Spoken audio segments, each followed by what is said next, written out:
We're starting with the Holy Roman Empire. Now, at this point, it's more of the same. The Reformation hasn't happened yet. We'll get to it, but it hasn't happened as we start. At this time, the Holy Roman Empire is really made up of a series of small duchies and kingdoms, and covers an area of Germany, Austria, Poland, Denmark, and the Low Countries, but politically it's not really functioning as an empire. The Holy Roman Emperor has very little actual power. And we're starting with Mathias Grunewald, who works as a court painter, decorator, architect, hydraulic engineer. You've heard this in the past. In fact, we've had Leonardo and Michelangelo who are doing the same thing.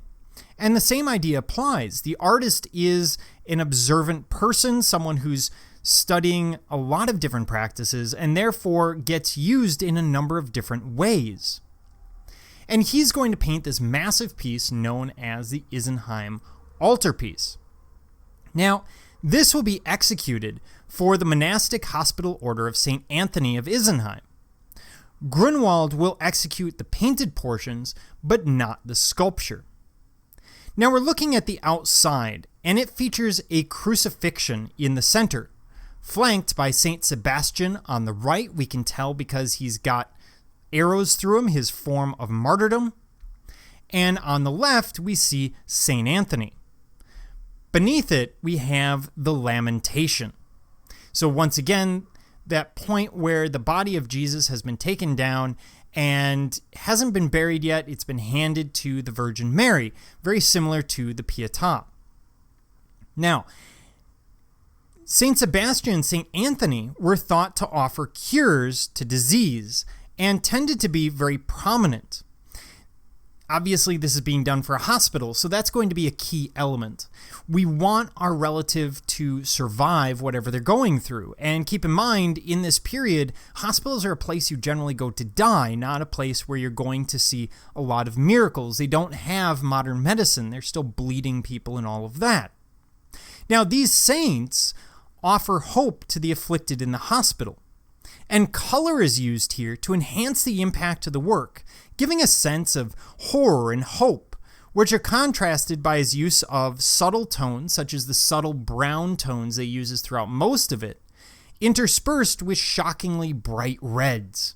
And this gets across that idea of good versus bad, miracle versus death that people see as happening in the hospital every day. If we open it up, what you find is the temptation of St. Anthony on the right, which we've dealt with before. Schongauer did that in the last section, and he was looking at St. Anthony tormented by demons, an idea that we're seeing here as well.